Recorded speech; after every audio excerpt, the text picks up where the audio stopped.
国国际广播电台。ये China radio international है।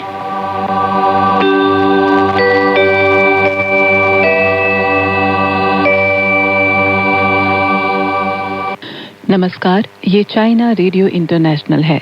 अब हमारा हिंदी कार्यक्रम आरंभ होता है। आज के इस कार्यक्रम में समाचारों के बाद स्वर्णिम चीन के रंग कार्यक्रम के तहत चीन भारत मैत्री का संक्षिप्त इतिहास और चीनी उपन्यास पश्चिम की तीर्थ यात्रा प्रस्तुत किए जाएंगे। अंत में होगा रोजमर्रा की चीनी भाषा। अब सुनिए आज के मुख्य समाचार। शी जिनपिंग ने पाकिस्तान के प्रधानमंत्री से भेंट की। चीनी और सर्बियाई राष्ट्रपतियों ने पेचिंग में वार्ता की। चीन और सर्बिया की प्रथम महिलाओं ने पेचिंग डांस अकादमी का दौरा किया। अब आप दिव्या पांडे से सुनिए आज के पूरे समाचार।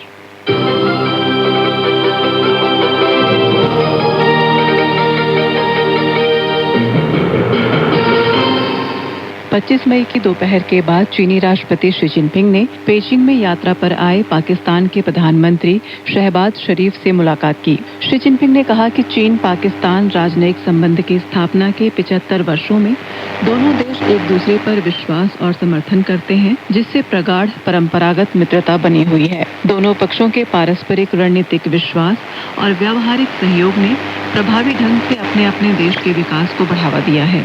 चीन हमेशा पाकिस्तान को अपनी पड़ोसी कूटनीति की प्राथमिक दिशा में रखता है। दोनों पक्षों को नए युग में अधिक घनिष्ठ चीन पाकिस्तान साझे भविष्य वाले समुदाय के निर्माण में तेजी लानी चाहिए, ताकि हर मौसम में द्विपक्षीय सहयोग में अधिक उपलब्धियां हासिल हों, दोनों देशों की जनता को अधिक कल्याण पहुंचाया जाए, क्षेत्रीय शांति व स्थिरता में अधिक योगदान दिया जाए और आसपास के साझे भविष्य वाले समुदाय के निर्माण के लिए मिसाल खड़ी की जाए।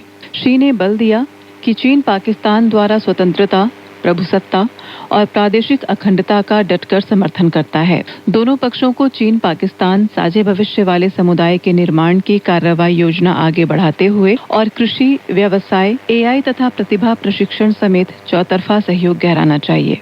शहबाज शरीफ ने कहा कि पाकिस्तान हमेशा चीन का अच्छा दोस्त और साझेदार बनना चाहता है। पाकिस्तान चीन के साथ राजनयिक संबंध की स्थापना की 75वीं वर्षगांठ मनाने, चीन के देश शासन के अनुभव से सीखने, बेल्ट एंड रोड सहयोग गहराकर चीन पाक आर्थिक गलियारे का निर्माण बढ़ाने का उत्सुक है।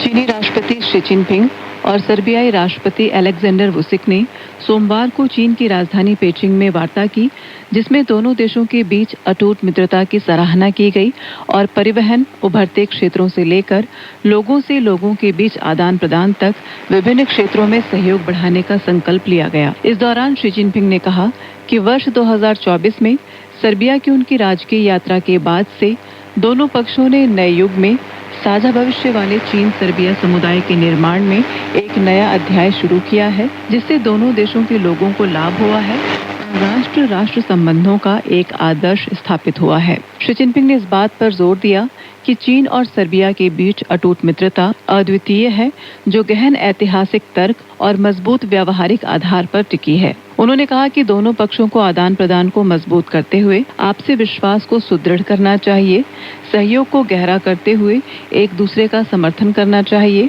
एक साथ मिलकर साझा भविष्य और सामान्य समृद्धि का एक उज्जवल मार्ग प्रशस्त करना चाहिए, ताकि चीन सर्बिया व्यापक रणनीतिक साझेदारी को एक नए स्तर पर ले जाया जा सके। वार्ता में वुसिक ने कहा कि सर्बिया और चीन के बीच व्यापक रणनीतिक साझेदारी की स्थापना के बाद से द्विपक्षीय संबंधों में महत्वपूर्ण प्रगति हुई है और विभिन्न क्षेत्रों में सहयोग लगातार गहराता जा रहा है। सर्बिया और चीन के लोग अटूट मित्रता साझा करते हैं। सर्बियाई लोग अपनी स्वतंत्रता और संप्रभुता की रक्षा करने और अपने विकास पथ को स्वतंत्र रूप से आगे बढ़ाने के प्रयासों में चीन के समर्थन को कभी नहीं भूलेंगे और सर्बिया के राष्ट्रीय विकास में चीनी उद्यमों की भागीदारी और उनके द्वारा किए गए महत्वपूर्ण योगदान के लिए आभारी हैं। उन्होंने जोर देते हुए कहा कि सर्बिया चीन के साथ संबंध विकसित करने को अत्यधिक महत्व देता है और चीन के मूल हितों का दृढ़तापूर्वक समर्थन करता है।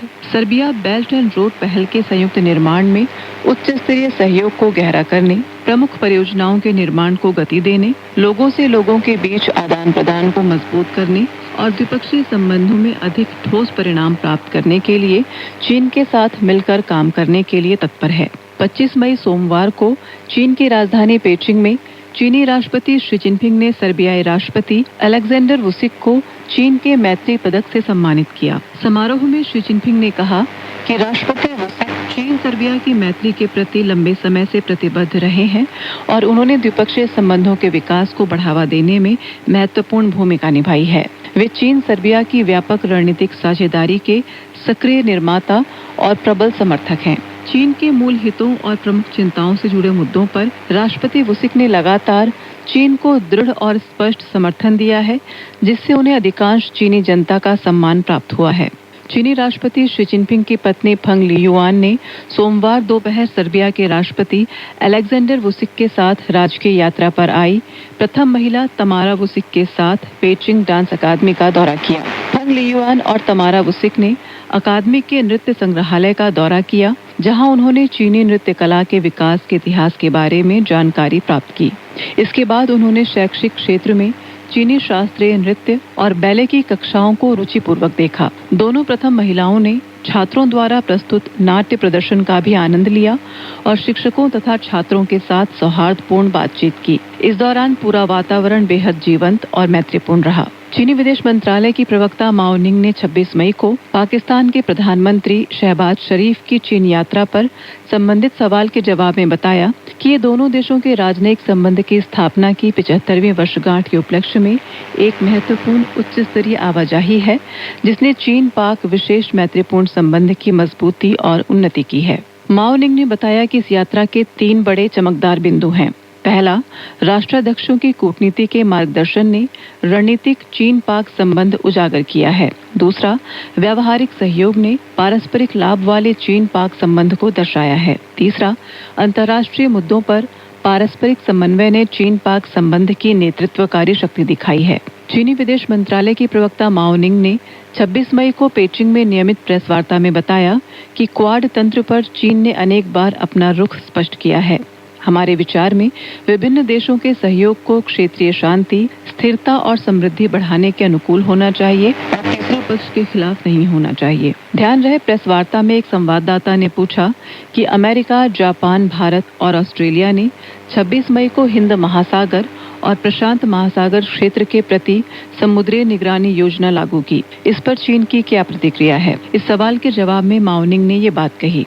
उन्होंने आगे कहा कि हम एक दूसरे का बहिष्कार करने वाले छोटे समूहों और गुटों के मुकाबले का भी समर्थन नहीं करते। किसी भी सहयोग से क्षेत्रीय देशों के पारस्परिक विश्वास और सहयोग को हानि नहीं पहुंचनी चाहिए। 25 मई को चीनी राष्ट्रीय विकास एवं सुधार आयोग से मिली खबर के अनुसार 15वीं पंचवर्षीय योजना अवधि के दौरान चीन में नए प्रकार के बिजली ग्रिडों में किया जाने वाला निवेश 50 खरब युआन से अधिक होने की उम्मीद है।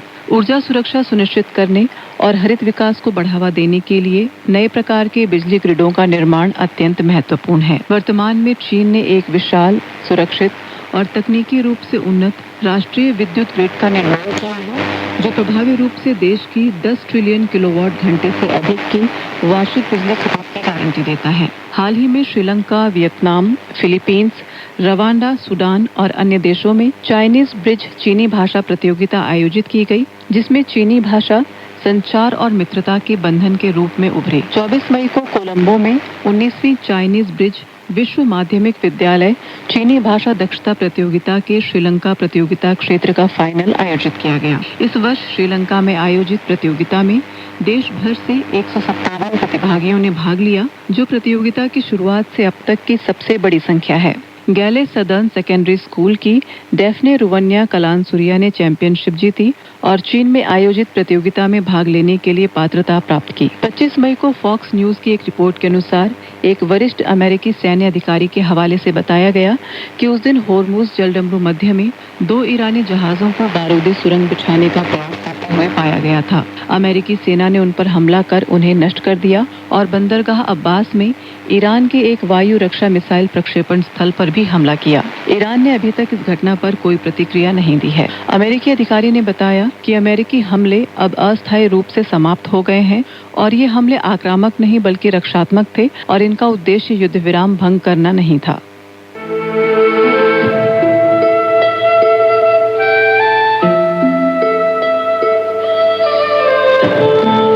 चीन की संस्कृति, सभ्यता और जानकारी, चीन का इतिहास, रीति रिवाज और विदेशी आदान प्रदान, सब कुछ यहाँ मिलता है। आइए चलते हैं चीन के सफर पर और शुरू करते हैं हमारा खास कार्यक्रम स्वर्णिम चीन के रंग।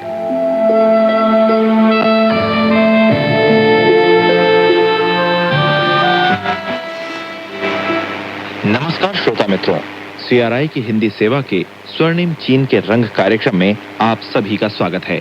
मैं पंकज श्रीवास्तव आपके सामने एक बार फिर हाजिर हूँ। स्वर्णिम चीन के रंग कार्यक्रम में हम आपको चीन की सांस्कृतिक, ऐतिहासिक और अलग अलग क्षेत्रों की कहानियां सुनाते हैं। इस कार्यक्रम में प्रोफेसर वांग शुइंग की लिखी हुई चीन और भारत सांस्कृतिक परिप्रेक्ष्य के विवरण पढ़कर सुनाएंगे। तो अपने वायदे के अनुसार हम इस बार भी चीन भारत संबंध और चीन में भारत का अध्ययन एक नई कड़ी के साथ आपके सामने उपस्थित हैं। तो शुरू करते हैं चीन भारत संबंध और चीन में भारत का अध्ययन। पिछली बार जो हमने आपको कड़ी सुनाई थी, अब यदि हिंदी भाषा को लें तो मालूम होता है कि हिंदी की कई पुस्तकों का चीनी में अनुवाद करके प्रकाशित किया गया है। हिंदी के मशहूर साहित्यकार मुंशी प्रेमचंद के प्रसिद्ध उपन्यास गोदान और इनकी चुनी हुई कहानियों का संग्रह चीनी भाषा में अनुवाद करके छापा जा चुका है। इसी तरह इतिहास के क्षेत्र में हमारे अध्ययन का मुख्य विषय भारत का प्राचीन इतिहास और आधुनिक इतिहास से संबंधित समस्याएं रही हैं। इस संदर्भ में प्रोफेसर वांग चाओ की पुस्तक 1857 का भारतीय जन विद्रोह का उल्लेख किया जा सकता है। प्रोफेसर चू ची छिन की पुस्तक एशियाई देशों का इतिहास और प्रोफेसर ची शियन लिन की पुस्तक चीन भारत सांस्कृतिक संबंधों का इतिहास भी इस दिशा में महत्वपूर्ण अध्ययन है। यही नहीं बल्कि भारत के इतिहास के अध्ययन से संबंधित और भी बहुत सी पुस्तकें अनुवाद करके छापी गई हैं। यहाँ कुछ और महत्वपूर्ण पुस्तकों का उल्लेख करना अप्रासंगिक नहीं होगा। भारत के इतिहास पर लिखी हुई RC मजुमदार, HC रामचौधरी, काली किंकर दत्त की पुस्तकें भी चीनी भाषा में छापी गई हैं। नरेंद्र कृष्ण सिन्हा की भारत का इतिहास और KM पाणिकर और प्रोफेसर ची शियन लिन की भारतीय इतिहास से संबंधित पुस्तकें भी छापी जा चुकी हैं। भारत के बारे में हमारा ज्ञान सदैव अधूरा ही रहेगा जब तक कि हम इसके प्राचीन इतिहास की विशेषताएं और इसके विभिन्न प्रांतों के इतिहास का अनुसंधान नहीं करते हैं। इसका कारण ये है कि भारत के विभिन्न प्रांतों का भी अपना प्राचीन इतिहास और क्षेत्रीय महत्वपूर्ण विशेषताएं रही हैं। इसके अनुसार मैंने और एक मित्र के साथ सहयोग करके भारत के विभिन्न प्रांतों का इतिहास और संस्कृति का प्रकाशन किया, जिसका विश्व भर में स्वागत हुआ था। धर्म और दर्शन के क्षेत्र में हमारा अधिकतर ध्यान भारत और बौद्ध धर्म और दर्शन के परंपरागत विकास के इतिहास की ओर होने के साथ साथ अन्य भारतीय दर्शनों के अध्ययन की ओर भी रहा है। प्रोफेसर थांग युन थोंग की पुस्तक भारतीय दर्शन का संक्षिप्त इतिहास प्रकाशित हुई। इसके साथ दत्त और चटर्जी की मशहूर पुस्तक भारतीय दर्शन का भी चीनी भाषा में अनुवाद करके प्रकाशित किया गया है। इसके बाद प्रोफेसर हुआंग शिन छुआन की पुस्तक भारतीय दर्शन का इतिहास भी प्रकाशित हो गई है। चीनी विद्वानों द्वारा भारतीय बौद्ध धर्म का अध्ययन अन्य किन्हीं भी धर्मों के अध्ययनों से कहीं अधिक गहरा है, क्योंकि इसके गहरे ऐतिहासिक कारण रहे हैं। चीन में बहुत से लोग बौद्ध धर्म के बारे में जानते हैं, लेकिन अन्य समसामयिक धर्मों की तुलना में उनका ज्ञान सीमित है। यहाँ तक कि जब वे अपने भारतीय मित्रों से संपर्क करते हैं तो कई तरह की गलत कहानियां पैदा होती हैं। मैंने खुद अपनी पुस्तक धर्म और भारतीय समाज 1955 में इस आशा के साथ प्रकाशित की थी कि ये भारत के बारे में सही समझ और ज्ञान का विकास करेगी। ये दोस्ती तेरे दम से है, ये दोस्ती। अब आप सुन रहे हैं स्वर्णिम चीन के रंग कार्यक्रम में प्रोफेसर वांग शुइंग की लिखी हुई चीन और भारत सांस्कृतिक परिप्रेक्ष्य के विवरण के तहत चीन भारत संबंध और चीन में भारत का अध्ययन। ये दोस्ती।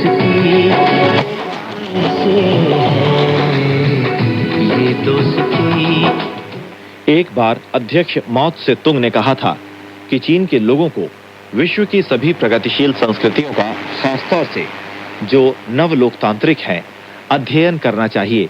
चीनी क्रांति के पहले इसके पास अध्ययन के लिए न तो कोई विशेष संस्था थी, न तो समर्पित व्यक्तित्व के लोग ही थे, लेकिन चीन की मुक्ति के बाद कदम दर कदम साधनों का विकास किया गया और भारत के बारे में पर्याप्त अध्ययन का प्रयास करके सफलताएं भी प्राप्त की गई हैं। इस समय भारत संबंधित अध्ययन के लिए निम्नलिखित संस्थाएं काम कर रही हैं: दक्षिण एशियाई अध्ययन संस्था, विश्व राजनीतिक और आर्थिक संस्था, विश्व इतिहास परिषद आदि संस्थाएं चीनी समाज विज्ञान संस्थान के संयुक्त प्रशासन के अधीन काम कर रही हैं। इसमें या तो अध्ययन का कार्य होता है या फिर वैज्ञानिक अनुसंधान ग्रुप काम कर रहे हैं। कुछ व्यक्तिगत शोधार्थी भी अलग से इनके अधीन शोध कार्य करते हैं। सचुआन विश्वविद्यालय की दक्षिण एशियाई अध्ययन संस्था, लियाओनिंग विश्वविद्यालय का इतिहास विभाग, यूनान के दक्षिण एशिया और दक्षिण पूर्व एशिया अध्ययन विभाग में भी भारत संबंधी अध्ययन होता है। हमारी अध्ययन और अनुसंधान से संबंधित संस्थाएं विश्व के आगे बढ़े हुए देशों के मुकाबले पिछड़ गई हैं और इनके अध्ययन और अनुसंधान भी अपेक्षाकृत लघु आकार के हैं, जो हमारी रोज बरोज बढ़ती हुई आवश्यकताओं की पूर्ति मात्रात्मक अथवा गुणात्मक किसी भी दृष्टि से कर पाने में असमर्थ साबित हो रहे हैं। आधुनिक काल में संस्कृति, जो कि तीव्र आर्थिक विकास के साथ गहन संबंध रखती है, एशियाई देशों के आर्थिक विकास के साथ साथ तेजी से विकसित हो सकती है। संस्कृति का विकास आर्थिक विकास के साथ गहराई से संबंधित है। इसलिए ये काल एशिया में आर्थिक और सांस्कृतिक संपदा के विकास का सर्वोत्तम काल है। चीन और भारत, जो एशिया के इस क्षेत्र में दो प्राचीनतम सभ्यताओं के उत्तराधिकारी हैं, निश्चय पूर्वक दक्षिण एशियाई क्षेत्र में राजनीतिक और आर्थिक विकास की गाड़ी को स्टेशन तक खींचकर पहुंचाने में महत्वपूर्ण भूमिका निभा सकते हैं। उपर्युक्त विचारों का विश्व के तमाम लोगों द्वारा स्वागत किया गया है। हम चीन और भारत को इस बात के लिए धन्यवाद देते हैं कि दोनों देशों में अधिक से अधिक आपसी सहमति और समझदारी की भावना का विकास हो रहा है। मैंने अपने कुछ भारतीय मित्रों के साथ मिलकर इस दिशा में कार्य करते हुए चीन भारत सांस्कृतिक आदान प्रदान पर पुस्तकें लिखकर सीरीज के रूप में प्रकाशित करवाई हैं, जो जनता द्वारा सराही गई हैं। 26 जनवरी 1951 को अध्यक्ष माओ त्से तुंग ने भारतीय गणतंत्र दिवस समारोह के अवसर पर पेइचिंग स्थित भारतीय दूतावास में भाषण देते हुए कहा था कि भारत एक महान राष्ट्र है, भारत के लोग प्रतिभाशाली हैं। हमारा भारत के साथ 2000 साल से भी अधिक पुराना मित्रवत संबंध रहा है। आज भारत के इस राष्ट्रीय दिवस के अवसर पर भारत और चीन को चाहिए कि वे एक होकर विश्व शांति के लिए संयुक्त प्रयास करें। अध्यक्ष माओ त्से तुंग ने भारत के प्रधानमंत्री जवाहरलाल नेहरू के चीन आगमन पर अक्टूबर 1954 में उनका स्वागत करते हुए दोनों देशों की सीमाओं के बारे में संकेत किया था। दोनों के बीच कभी कभी गलतफहमी और यहां तक कि झगड़ा भी हो जाता है, लेकिन चीन और भारत के बीच झगड़ा होना चीन और अन्य देशों के बीच के विवाद से अलग है। चीन और भारत दोनों देश अतीत में एक समान दुर्भाग्य के शिकार रहे। अब दोनों समान रूप से विकास की आवश्यकता महसूस कर रहे हैं। हमें इस क्षेत्र में अभी बहुत सारे काम करने बाकी हैं। भारत के प्रोफेसर एस.के. सिंह ने मुझसे मिलते हुए कहा था कि हम इतिहास की दुखद घटनाओं को भूलकर अतीत की क्षति को पुनः पूरा करने की कोशिश करें। मेरे विचार में इतिहास का दुखद अध्याय हमारे दोनों देशों के 2000 साल के मित्रवत संबंधों के इतिहास में एक तृण के बराबर भी नहीं है। भारत और चीन के विद्वानों को एक होकर पारंपरिक सहमति के आधार पर दोनों देशों की जनता के बीच मित्रता बढ़ाने के लिए काम करना चाहिए। आइए हम दोनों देशों के विद्वान एकजुट होकर एक दूसरे से और अच्छी तरह सीखें। दोनों देशों के बीच सांस्कृतिक विकास और आदान प्रदान के लिए अपने अपने योगदान करें।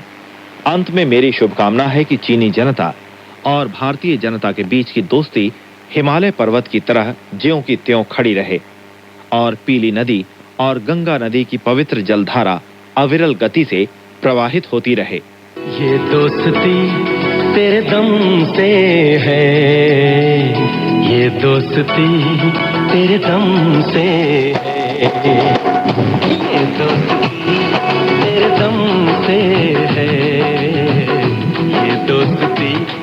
श्रोता मित्रों, हम इस बार भी एक नई कड़ी के साथ आपके सामने उपस्थित हैं, जिसका शीर्षक है चीन और भारत की नीति कथाओं का तुलनात्मक अध्ययन।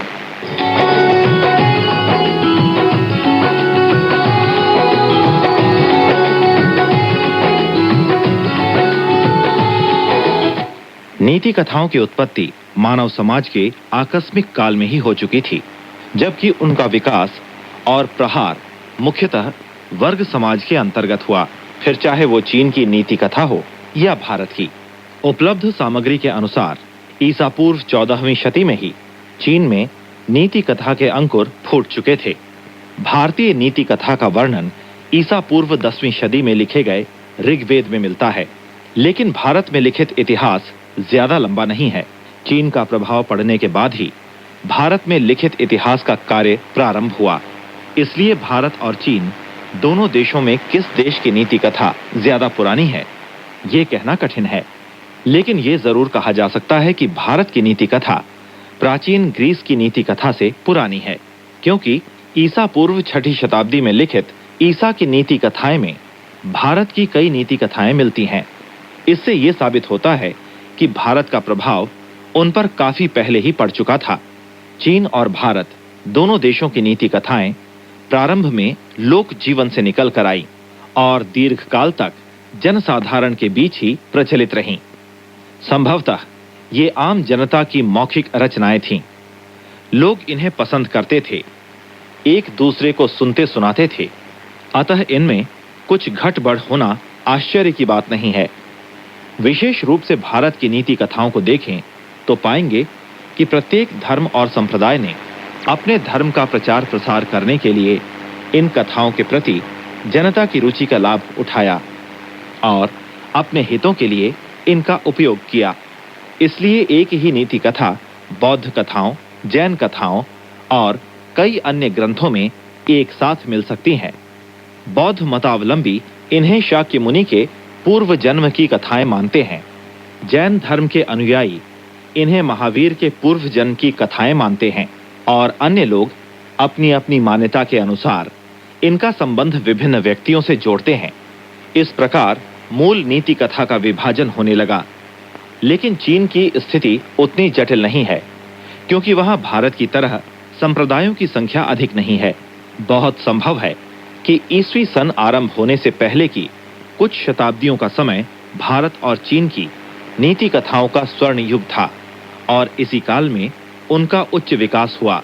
ईसा पूर्व 5वीं-6ठी शती में चीन में युद्धराज काल था और इस समय नीति कथाएं काफी विकसित हो चुकी थीं। तत्कालीन सामाजिक अर्थव्यवस्था के समृद्ध विकास और दास समाज से सामंती समाज की ओर बढ़ने के महान ऐतिहासिक परिवर्तन ने दर्शन, विज्ञान, साहित्य और कला के क्षेत्र में मुक्त शोध और ज्ञान के क्षेत्र में अभूतपूर्व समृद्धि को जन्म दिया, जिससे चीन के इतिहास में एक असाधारण 100 विचार शाखाओं में होड़ होने लगी। विभिन्न वर्गों के हितों का प्रतिनिधित्व करने वाली विभिन्न विचारधाराएं आपसी वाद विवाद में राजनीतिक और दार्शनिक विचारों को प्रकट करने के लिए धीरे धीरे नीति कथाओं का सहारा लेने लगी और उन्हें प्रतिपक्षी को परास्त करने और जनता को अपनी ओर खींचने का उपयोगी साधन मानने लगी। राजनीतिक रूप से तत्कालीन चीन अभी विभाजित ही था और रूढ़िवादी विचार और पारंपरिक कला विधान या कला रूप का बंधन भी न था। परिणाम की चिंता किए बिना लोग साहस के साथ पूर्णतः अपनी बात कह सकते थे। ये दोस्ती तेरे दम से है, ये दोस्ती। अब आप सुन रहे हैं स्वर्णिम चीन के रंग कार्यक्रम में प्रोफेसर वांग शुइंग की लिखी हुई चीन और भारत सांस्कृतिक परिप्रेक्ष्य के विवरण के तहत चीन और भारत की नीति कथाओं का तुलनात्मक अध्ययन कड़ी। ये दोस्ती तेरे दम से, ये दोस्ती। राजनीतिक संघर्ष की जरूरत के साथ सहयोग पूरा करने के लिए और सरल व्यापक रूप में अपने सिद्धांतों यानी मत का प्रचार करने के लिए उन्होंने आम जनता के बीच प्रचलित उपमाओं का सहारा लेकर ढेरों सजीव नीति कथाओं का प्रणयन किया और ये एक तरह से तत्कालीन 100 विचार शाखाओं में होड़ होने की एक शैली सी बन गई। जैसे च्यांगची, लियोची, येनची, हानफेची, श्युनची, लुई पू वेई के प्रवचन, युद्धरत राजकाल के आख्यान इत्यादि, ये सारी रचनाएं उसी काल की हैं। इन नीति कथाओं में गहन वास्तविकता का आभास और तीव्र कलात्मक आकर्षण था और परवर्ती साहित्य पर इनका गहरा प्रभाव पड़ा। समकालीन भारत की स्थिति भी इससे भिन्न न थी। उस काल में कृषि और हस्तकला के विकास और व्यापार की समृद्धि के साथ ही साथ भारत के कई छोटे राज्यों में विभाजित रहने का और उन राज्यों के पारस्परिक युद्ध का व्यापार के विकास पर गहरा असर पड़ा। प्राचीन काल से ही भारतीय जनसाधारण के मन में शांति और स्थिरता का जीवन व्यतीत करने की आशा और तीव्र आकांक्षा रही है। आम जनता की इस जीवंत विचारधारा ने विज्ञान, साहित्य, दर्शन और अन्य क्षेत्रों में अभूतपूर्व समृद्धि को जन्म दिया। साथ ही साथ 100 विचार शाखाओं में होड़ होने का वातावरण भी निर्मित किया। हर धर्म के अनुयायियों ने अपने धर्म के प्रचार, धार्मिक सिद्धांतों की व्याख्या और दृष्टांत प्रस्तुत करने के लिए और शासक वर्ग ने अच्छी तरह से शासन चलाने के लिए जनसाधारण में प्रचलित इन पैनी भाषा और दिल को छू लेने वाली सजीव नीति कथाओं के महत्व को समझ लिया और उनका संग्रह संकलन किया और कुछ फेरबदल करके विभिन्न प्राचीन ग्रंथों में उनका समावेश किया। उदाहरण स्वरूप पंचतंत्र, हितोपदेश, जातक इत्यादि इसी श्रेणी में आते हैं। नीति कथा का इसलिए स्वागत किया जाता है, इसका युगों से प्रचलन और इसका गहरा प्रभाव इन सभी का नीति कथा की विशेषताओं के साथ घनिष्ठ संबंध है। प्रतिरोध और संघर्ष की भावना इसकी विशेषताओं में से एक है। चाहे चीन हो या भारत, दास समाज और सामंती समाज में दमन और शोषण के शिकार दास, किसान और अन्य मेहनतकश जनता का जीवन बहुत ही दुखमय था। वे समाज के मुख्य उत्पादक थे, लेकिन खुद 2 जून की रोटी और तन ढकने की लंगोटी मिलने को तरसते थे। यहां तक कि उनके प्राण भी सुरक्षित न थे। फिर तो संघर्ष और प्रतिरोध अवश्यम भावी था। संघर्ष और प्रतिरोध की यह भावना तत्कालीन समाज के प्रति मेहनतकश जनता के द्वारा किया गया प्रतिबिंब है और ये चीन और भारत दोनों देशों की बहुत सी नीति कथाओं में प्रकट होता है। ये दोस्ती तेरे दम से है, ये दोस्ती तेरे दम से है, ये दोस्ती तेरे दम से है, ये दोस्ती तेरे दम से है, ये दोस्ती तेरे दम से है, ये दोस्ती तेरे दम से है। तू जिंदगी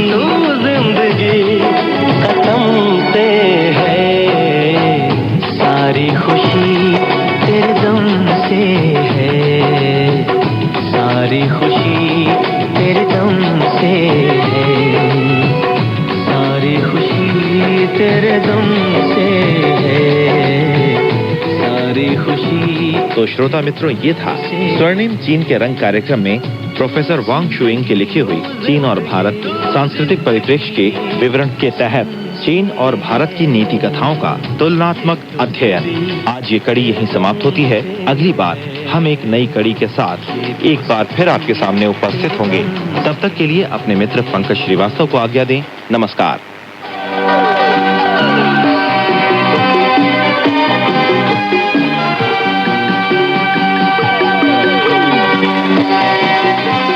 यह चाइना रेडियो इंटरनेशनल है।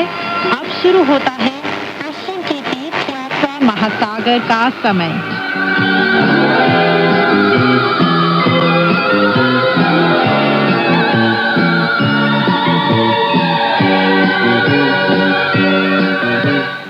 नमस्कार दोस्तों, पश्चिम की तीर्थ यात्रा सुप्रसिद्ध चीनी उपन्यास लेकर हाजिर हूँ मैं, मैत्री शर्मा। आज की कहानी इस प्रकार है।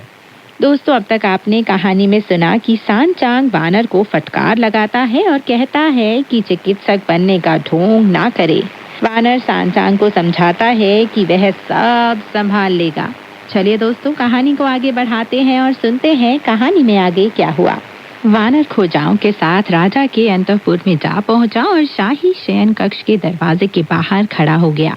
उसने तीनों सुनहरे धागे खोजाओं को अंदर ले जाने के लिए थमा दिए और उन्हें यह हिदायतें दी। अंतःपुर की महारानियों व रानियों से और राजा की व्यक्तिगत सेवा में नियुक्त खोजाओं से कह दो कि वे इन धागों को राजकुल श्रेष्ठ के बाएं हाथ की नाड़ी केंद्रों पर बांध दे और फिर उन्हें खिड़की के रास्ते मेरे हाथ में थमा दे। जैसा जैसा वानर ने कहा, खोजाओं ने बिल्कुल वैसा ही किया।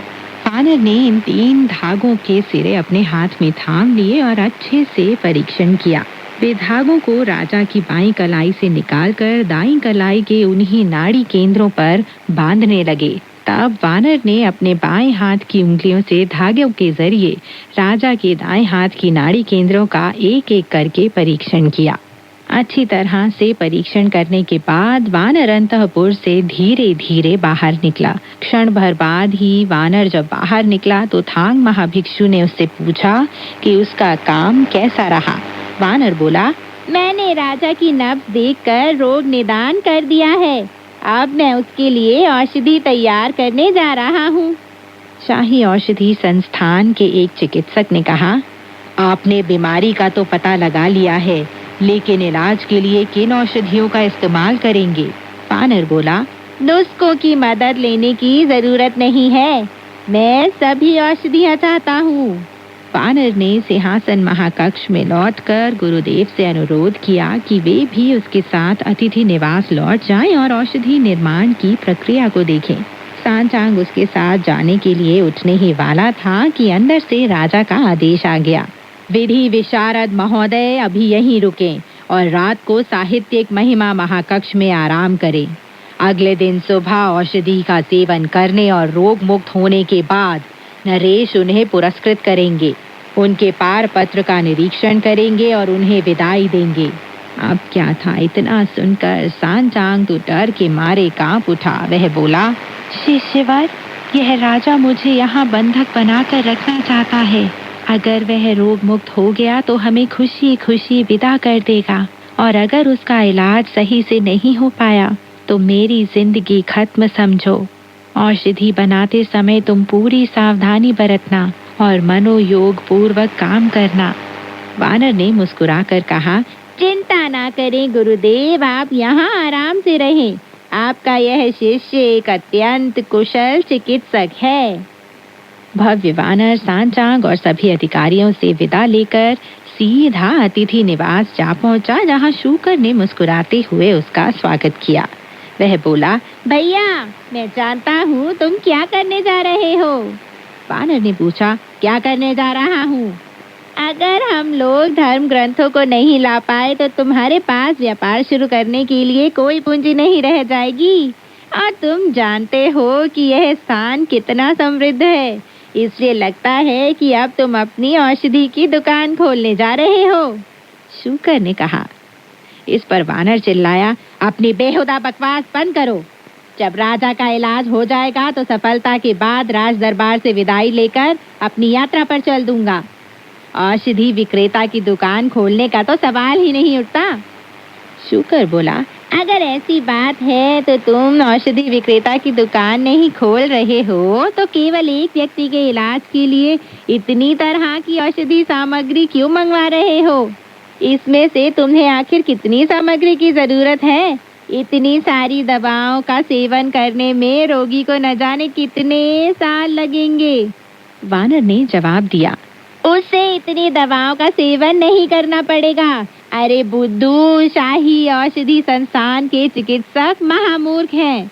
मैंने इतनी ज्यादा औषधि सामग्री केवल इसलिए मंगवाई है ताकि उनकी आंखों में धूल झोंकी जा सके और उन्हें यह पता भी न लग पाए कि मैंने कौन सी दवाइयों का इस्तेमाल किया है। इस तरह वे लोग यह नहीं जान पाएंगे कि मेरा चमत्कारी नुस्खा है क्या। वे दोनों अभी बातें कर ही रहे थे कि अतिथि निवास के 2 कर्मचारी वहां आ पहुंचे और घुटनों के बल बैठकर अभिवादन करते हुए बोले, परम पावन भिक्षुवर एवं परमादरणीय महानुभावों, आपसे सविनय निवेदन है कि संध्याकालीन भोजन के लिए उपस्थित होकर हमें कृतार्थ करें। वानर बोला, आज सुबह तो आपने हमारे साथ अलग तरह का बर्ताव किया था, अब घुटनों के बल बैठकर अभिवादन करते हुए इतनी विनम्रता क्यों दिखा रहे हैं? अतिथि निवास के सेवकों ने जवाब दिया, महाराज, जब आप पहली बार यहाँ आए थे तब हम लोग आपको नहीं जानते थे। अब हम सुन चुके हैं कि आप अपनी असाधारण चिकित्सा के बल पर हमारे राजा का इलाज कर रहे हैं।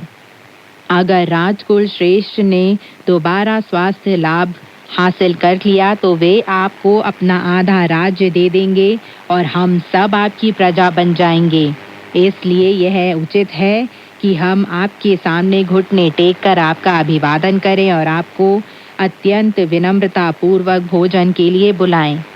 यह सुनते ही वानर ने खुश होकर सम्मानित आसन ग्रहण कर लिया और शूकर और भिक्षु रेतात्मा उसके बाईं और दाईं ओर बैठ गए। जब शाकाहारी भोजन परोसा जा चुका तो भिक्षु रेतात्मा ने पूछा, भैया, हमारे गुरुदेव कहाँ हैं? वानर ने जवाब दिया, राजा ने उन्हें बंधक बना लिया है। जब राजा रोग से मुक्त हो जाएगा तो वह हमें पुरस्कृत करके आगे की यात्रा करने के लिए विदा कर देगा। भिक्षु रेतात्मा ने फिर से पूछा, क्या गुरुदेव की वहाँ अच्छी तरह से देखभाल की जा रही है? वानर बोला, उनका मेजबान एक राजा है, इसलिए उनकी खूब अच्छी तरह से आप भगत होना स्वाभाविक है। जब मैं वहाँ था उस समय 3 वरिष्ठ मंत्री उनकी देखभाल कर रहे थे और उन्हें साहित्यिक महिमा महाकक्ष में आमंत्रित किया गया था। शूकर बोला, इसका मतलब है कि गुरुदेव का सत्कार हम लोगों से कहीं ज्यादा अच्छा हो रहा है। उनकी देखभाल मंत्रीगण कर रहे हैं, जबकि हमारी सेवा अतिथि निवास की केवल 2 या 1 परिचारक ही कर रहे हैं। इसलिए हमें चिंता नहीं करनी चाहिए और भर पेट भोजन करना चाहिए। इसके बाद उन तीनों ने बड़े आराम से भर पेट भोजन किया। जब रात काफी हो चुकी थी तो वानर ने अतिथि निवास के सेवकों से कहा, तश्तरियां उठा लाओ और काफी सारा तेल और मोमबत्तियां ले आओ। औषधि तैयार करने का सबसे अच्छा समय होता है रात का शांत पहर। सेवक आदेशानुसार तेल और मोमबत्तियां उठा लाए।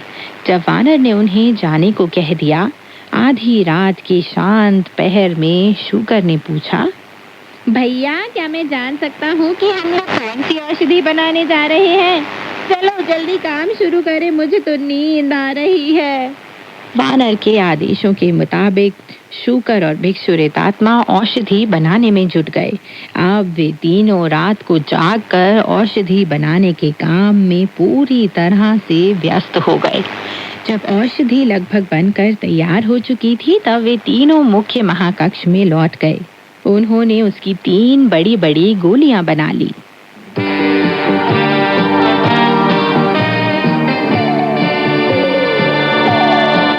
दोस्तों, अब तक आपने कहानी में सुना कि रात के समय में शूकर, भिक्षु रेतात्मा और वानर ने मिलकर औषधि की 3 बड़ी-बड़ी गोलियां बना ली। तब कहीं उन तीनों ने चैन की सांस ली। चलिए दोस्तों, कहानी को आगे बढ़ाते हैं और सुनते हैं कहानी में आगे क्या हुआ। वानर बोला, ये बहुत बड़ी बन गई हैं। इनका आकार केवल अखरोट के दाने के बराबर है। शूकर ने जवाब दिया, मैं तो उन्हें एक ही बार में खा सकता हूँ। इसके बाद सांचा के शिष्यों ने इन गोलियों को एक बड़े से संदूक में बंद कर लिया। फिर वे कपड़ों समेत सो गए। जल्दी ही सुबह का समय हो गया। रोगी होने के बावजूद राजा ने अपना दरबार लगाया और थांग महाभिक्षु से अनुरोध किया कि वे दरबार में हाजिर हों। साथ ही उसने सभी अधिकारियों को आदेश दिया कि वे सीधे अतिथि मिलन निवास जाकर परम पावन भिक्षुवर परम पूजनीय सुन के प्रति अपनी शुभकामनाएं व्यक्त करें और वहां से औषधि ले आएं। जब अधिकारी गण अतिथि निवास पहुंचे तो उन्होंने वानर को दंडवत प्रणाम किया और कहा, राजकुल श्रेष्ठ महाराज ने हमें यहाँ अपनी शुभकामनाएं व्यक्त करने और चमत्कारी औषधि लाने के लिए भेजा है। वानर ने शूकर से कहा कि वह औषधि वाला संदूक ले आए और उसे खोलकर अधिकारियों को सौंप दे। उन्होंने पूछा, औषधि का नाम क्या है? हम राजकुल श्रेष्ठ को सूचित करना चाहते हैं। वानर ने जवाब दिया, यह श्याम स्वर्ण गुटिका कहलाती है। ये सुनकर शूकर और भिक्षु रेतात्मा अपनी हंसी बड़ी मुश्किल से छुपा पाए। अधिकारियों ने दंडवत प्रणाम करके वानर को धन्यवाद दिया और दवा उठाकर राजा के पास पहुंच गए। राजा ने खुश होकर अपने सेवकों को आदेश दिया कि वे दवा को उसके पास ले आएं। दवा पर नजर पड़ते ही राजा ने पूछा, ये गोलियां किस चीज की है? अधिकारियों ने जवाब दिया, परम पावन भिक्षुवर कहते हैं कि यह श्याम स्वर्ण गुटिका कहलाती है और इसका सेवन मूल विहीन पानी के साथ ही किया जाना चाहिए। राजा ने राजमहल की कुछ स्त्रियों को मूल विहीन पानी लाने के लिए भेजा।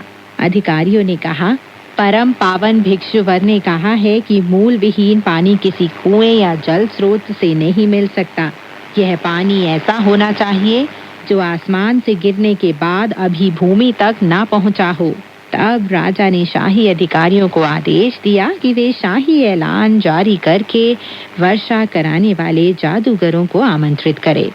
अधिकारियों ने राजा के आदेश के अनुसार शाही ऐलान जारी कर दिया। उधर अतिथि मिलन निवास के महाकक्ष में वानर ने शूकर से कहा, अभी मैंने उन्हें बता दिया है कि राजा को दवा का सेवन आसमान से गिरने वाले पानी के साथ करना चाहिए, लेकिन इतनी जल्दी वर्षा का पानी उन्हें मिलेगा कहाँ से? मैं सोचता हूँ यह राजा एक अत्यंत सत्यनिष्ठ और सुपात्र व्यक्ति है। क्यों ना इसकी मदद की जाए और इसके लिए कुछ वर्षा के पानी का इंतजाम किया जाए ताकि यह अपनी दवा खा सके। तब उस महान मनीषी ने तिलिस्मी पद निक्षेप के साथ एक मंत्र बोला। पल भर में पूरब की तरफ से एक घना बादल प्रकट हुआ जो उनकी तरफ आता हुआ ठीक उनके सिर के ऊपर आ पहुंचा। बादल के बीच से एक आवाज आई, महान मनीषी, पूर्वी सागर का ड्रैगन राज आओ कांग आपकी सेवा में हाजिर है। बानर बोला, अगर ज्यादा आवश्यक नहीं होता तो मैं आपको कष्ट बिल्कुल नहीं देता। क्या मैं आपसे अनुरोध कर सकता हूँ कि यहाँ के राजा के लिए कुछ मूल विहीन पानी देकर उसकी सहायता करें ताकि वह अपनी दवाई खा सके? ड्रैगन राज ने जवाब दिया, महान मनीषी, जब आपने मुझे बुलाया उस समय आपने यह नहीं बताया कि आपको पानी चाहिए, इसलिए मैं अकेला ही हाजिर हो गया हूँ। अपने साथ ना तो बारिश करने वाले उपकरण लाया हूँ और ना पवन, मेघ, वज्र, घोष और तड़ित। उसके बिना मैं बारिश कैसे कर सकता हूँ? वानर बोला, पवन, मेघ, वज्र, घोष और तड़ित बुलाने की जरूरत नहीं है। हमें ज्यादा वर्षा की जरूरत भी नहीं है। हमें तो केवल दवा खाने के लिए थोड़ा सा पानी चाहिए। ऐसी बात है तो मैं 2-4 छींके मारता हूँ और मुंह से कुछ राल थूक देता हूँ। ड्रैगन राज ने कहा, यह शायद राजा के औषधि सेवन के लिए पर्याप्त होगा। वानर खुशी से उछल पड़ा और बोला, बहुत खूब, पल भर की देरी मत कीजिए, जल्दी से कर दीजिए, यह काम कर डालिए।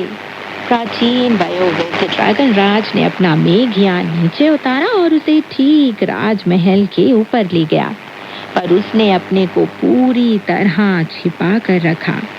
जब उसने अपने मुंह में दाल भरकर उसे थूका तो वर्षा होने लगी। इस पर राज दरबार के सभी अधिकारी गण बोल पड़े, लाखों लाख बधाइयां राजकुल श्रेष्ठ, देवलोक की कृपा से यथासंभव बारिश हो रही है। तब राजा ने आदेश दिया, बर्तन बाहर रखकर बारिश का सारा पानी जमा कर लो। सभी अधिकारियों को, चाहे वे राजमहल के अंदर हो या बाहर और चाहे उनका कोई भी ओहदा हो, हमारी प्राण रक्षा के लिए यह पवित्र पानी जमा कर लेना चाहिए। ऊपर आकाश में वयोवृद्ध ड्रैगन राज ने अपनी राल को इस तरह नियंत्रित किया जिससे वर्षा केवल राजमहल के अंदर ही सीमित रहे। कोई 2 घंटे बाद ड्रैगन राज ने वानर से विदाई ली और सागर में लौट गया। तब राजा ने विधि विशारद सांचांग को विदा किया। फिर श्याम स्वर्ण गुटिका व सामयिक वर्षा जल को अंतःपुर के अंदर ले गया, जहां उसने दवा की पहली गोली के साथ पहली रकाबी का पानी और दूसरी गोली के साथ दूसरी रकाबी का पानी पिया। 3 बार ऐसा ही करके उसने 3 गोलियां खा ली और 3 रकाबियों का पानी पी लिया। थोड़ी देर बाद ही दवाई का असर होने लगा। राजा को भरपूर शक्ति अनुभव होने लगी और उसकी टांगों की ताकत फिर से लौट आई। उसने बिस्तर छोड़ दिया और वानर वस्त्राभूषण धारण कर सिंहासन महाकक्ष में जा पहुंचा। वहां उसने थांग महाभिक्षु को दंडवत प्रणाम किया। परम पूजनीय महाभिक्षु ने तुरंत उसके अभिवादन का जवाब दिया। इसके बाद राजा ने सांचांग को अपने हाथ का सहारा देकर खड़ा किया और दरबारियों से कहा, विधि विशारद शिष्यों को आमंत्रित करने के लिए तुरंत पत्र लिखकर एक अधिकारी को उनके पास भेजा जाए। साथ ही राजमहल के पूर्वी महाकक्ष में राजकीय भोजनशाला द्वारा एक धन्यवाद भोज का आयोजन किया जाए। अधिकारियों ने राजा के आदेश का पालन किया। शाही अभिलेखों ने पत्र लिखा और भंडारियों ने भोजन का इंतजाम किया। राज सत्ता इतनी शक्तिशाली होती है कि वह पहाड़ को भी पलट सकती है, इसलिए सारा काम चुटकियों में पूरा हो गया। जब शूकर ने शाही अधिकारियों को पत्र के साथ आते देखा तो वह खुशी से फूला नहीं समाया। वह बोला, भैया, वह सचमुच एक चमत्कारी औषधि रही होगी। तुमने तो कमाल कर दिया। भिक्षु रेतात्मा ने कहा, तुम गलत कह रहे हो। जैसा कि कहावत है, जब किसी व्यक्ति का सितारा चमकता है तो इसका प्रभाव उसके पूरे परिवार पर पड़ता है। हम दोनों ने गोलियां बनाने में उसकी मदद की थी, इसलिए हम भी श्रेय के भागीदार हैं। बोलो मत और चुपचाप तमाशा देखते जाओ। इस तरह तीनों शिष्य खुशी खुशी बातें करते हुए राजमहल में जा पहुंचे। वहां सभी अधिकारियों ने उनका स्वागत किया और उन्हें पूर्वी महाकक्ष में पहुंचा दिया। वहां थांग महाभिक्षु राजा व उसके मंत्रीगणों के साथ मौजूद था और भोज की तैयारियां पूरी हो चुकी थी। वानर, शूकर और भिक्षु रेतात्मा ने अपने गुरुदेव का स्तुति गान किया। फिर अधिकारी गण अंदर आ गए। सबसे प्रमुख स्थान पर शाकाहारी भोजन की 4 मेजें लगी हुई थी। इन पर आम भोजों की तुलना में 10 गुने पकवान परोसे गए थे। उक्त 4 मेजों के सामने एक मेज मांसाहारी भोजन की थी। उस पर सामान्य भोजों की तुलना में 10 गुने स्वादिष्ट पकवान परोसे गए थे। दोनों तरफ 400-500 अन्य अकेली मेजें बड़े सलीके से सजाई गई थी।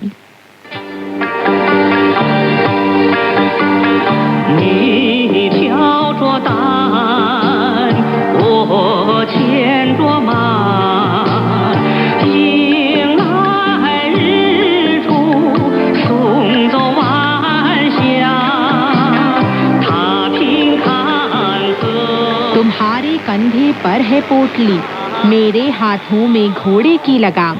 आगे चलते हैं हम पश्चिम की ओर, सूर्यास्त से सूर्योदय तक। रास्ते में मुकाबला करते हैं दैत्यों और दानवों के साथ। फिर आगे चलते हैं हम पश्चिम की ओर। साल दर साल करते हैं पवित्र यात्रा, बड़े साहस के साथ पश्चिम की ओर।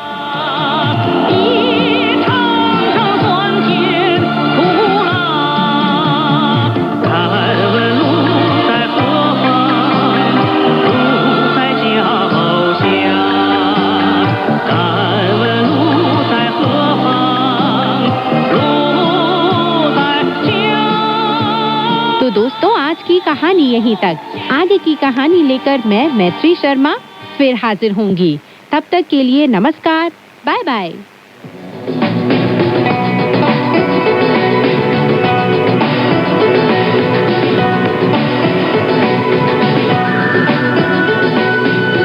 用你的母语学汉语，每日汉语。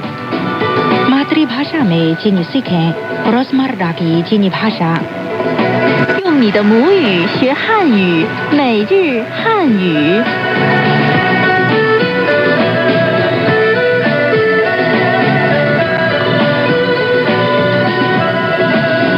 ये चाइना रेडियो इंटरनेशनल है। श्रोता दोस्तों को सावधान का प्यार भरा नमस्कार। श्रोता दोस्तों को राकेशवत्स का भी नमस्कार। पिछले पाठ में हमने विश्वविद्यालय में कक्षा में पूछे जाने वाले कुछ उपयोगी चीनी वाक्य सीखे थे। अब आज के मुख्य वाक्य। 怎么办借书证？ पुस्तकालय के लिए आवेदन कैसे किया जाता है? 这些书可以外借吗？ क्या ये पुस्तकें उधार ली जा सकती हैं? 这儿有外文书刊报纸吗？ क्या यहाँ विदेशी भाषा की पुस्तकें, पत्रिकाएं व अखबार हैं? 点击这儿。 यहाँ क्लिक कीजिए।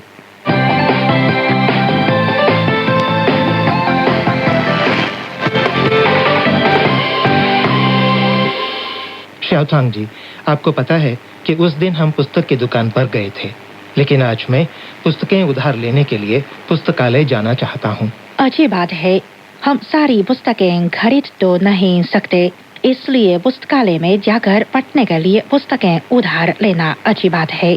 सबसे पहले मैं आपको बताती हूँ कि पुस्तकालय को चीनी भाषा में क्या कहा जाता है। पुस्तकालय को चीनी भाषा में कहा जाता है图书馆।图书馆। और पुस्तकालय कार्ड को चीनी में कैसे कहा जाता है? पुस्तकालय कार्ड के बिना तो पुस्तकें उधार नहीं ले सकते। सही बात है, पुस्तकालय कार्ड को चीनी भाषा में कहा जाता है 借书证।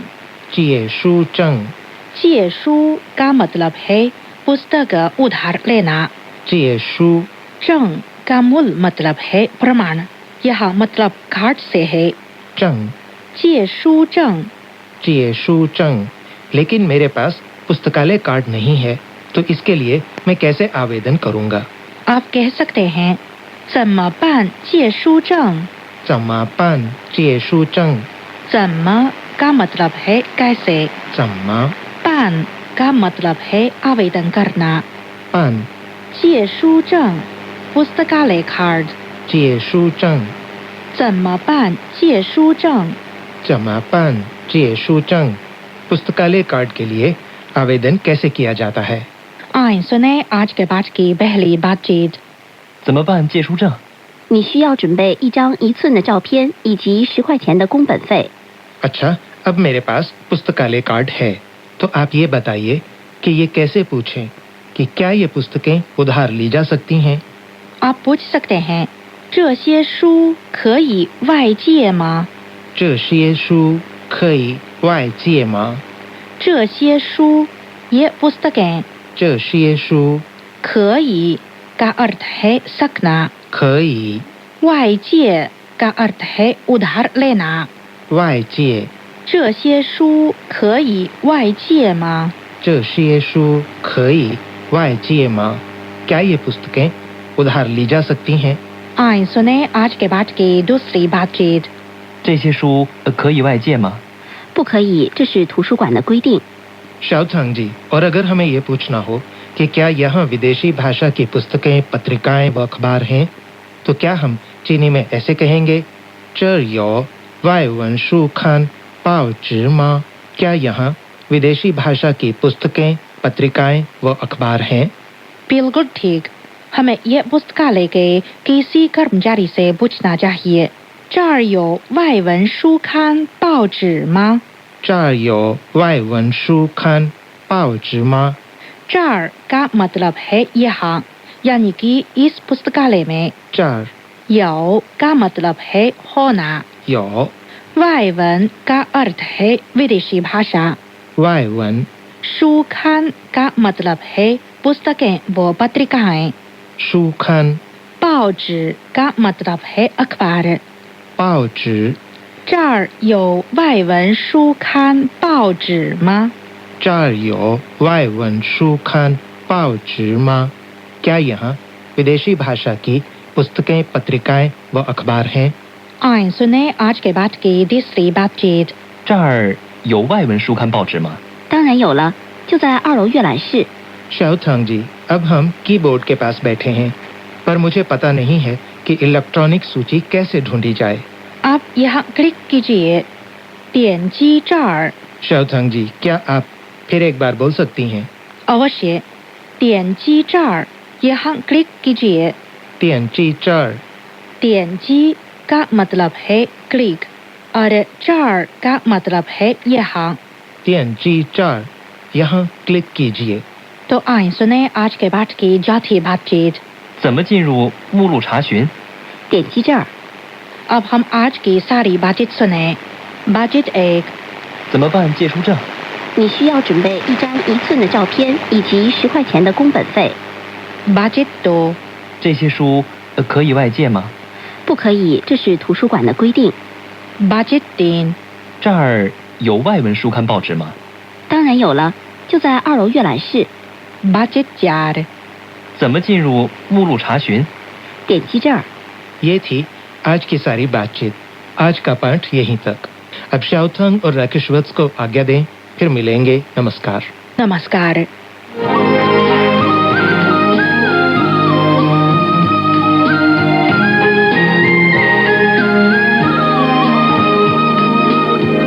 CGTN हिंदी सेवा रोजाना 5 कार्यक्रम प्रसारित करती है। हमारा पहला कार्यक्रम भारतीय समय के अनुसार सुबह 8:30 से 9:30 बजे तक, दूसरा कार्यक्रम संध्या के 6:30 से 7:30 बजे तक, तीसरा कार्यक्रम रात के 8:30 से 9:30 बजे तक, चौथा कार्यक्रम रात के 9:30 से 10:30 बजे तक और पांचवा कार्यक्रम रात के 10:30 से 11:30 बजे तक प्रसारित होता है। कार्यक्रमों के मीटर बैंड इस प्रकार है: सुबह 8:30 से 9:30 बजे 13,720 किलोहर्ट्ज, शाम 6:30 से 7:30 बजे 9,635 किलोहर्ट्ज, रात 8:30 से 9:30 बजे तक 7,225 किलोहर्ट्ज, रात 9:30 से 10:30 बजे 7,395 किलोहर्ट्ज, रात 10:30 से 11:30 बजे 1,269 किलोहर्ट्ज। अब इंटरनेट पर CGTN की हिंदी वेबसाइट भी खुली हुई है। इसे देखने के लिए हम आपका हार्दिक स्वागत करते हैं। हमारी वेबसाइट का पता है hindi.cgtn.com।